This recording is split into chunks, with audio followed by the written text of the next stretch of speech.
There are three relatively new regulatory websites that serve as public-focused information portals: Regulations.gov, FederalRegister.gov, and Reginfo.gov.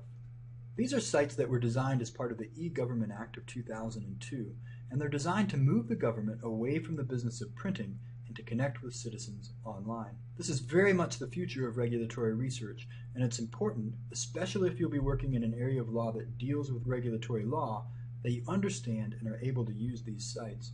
This video will focus on Regulations.gov. What is Regulations.gov? What's contained here? How do you search it? And finally, how can you interact? Regulations.gov is designed to be highly interactive.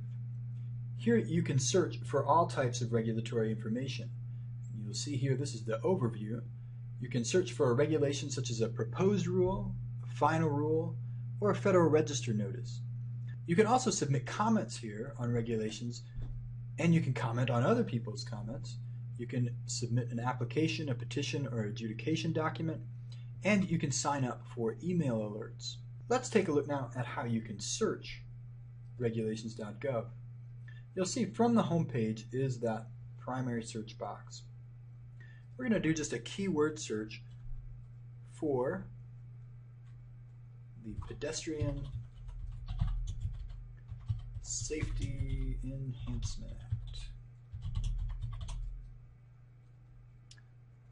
Now let's say that the only information that we have about this is the title of the act, and we suspect that there must be at least a proposed rule out there.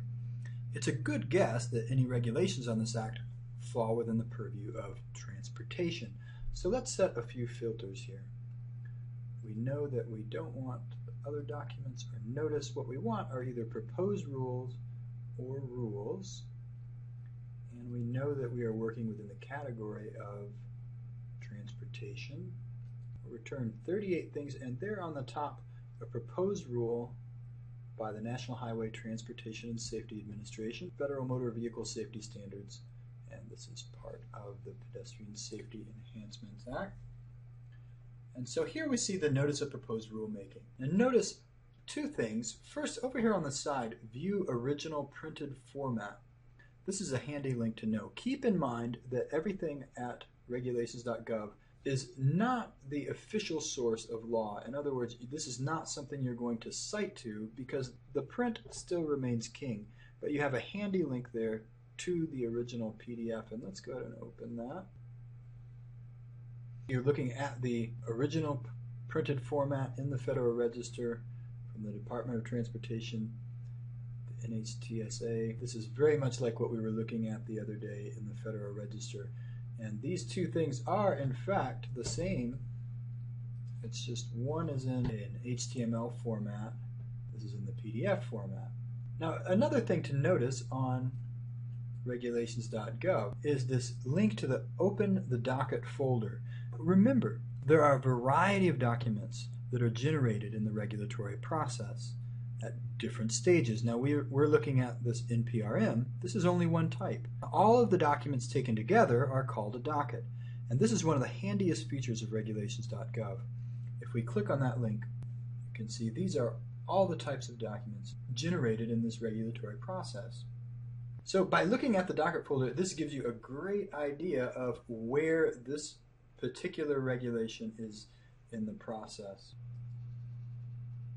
Now let's take a look at commenting. If you wanted to submit your own comment on a particular regulation, let's choose one of these popular ones trending on regulations.gov. Standards for the growing, harvesting, packing, and holding of produce for human consumption. So here is a proposed rule. And notice right up here at the top, comment now. The comment period closing November the 15th. Click on comment now, and you'll see it's really very simple. You would type out your comment, or you can attach a file if it's something that's going to be longer than 5,000 characters and send it on. One last thing, and that is the bells and whistles of the site. Let's take a look at that one more time. Let's say that we are very interested in this particular rulemaking process for the standards for the growing, harvesting, packing, and holding of produce for human consumption. And we want to stay abreast of what's happening with that. We can click there and sign up for email alerts. All you do is put your email address in and click subscribe.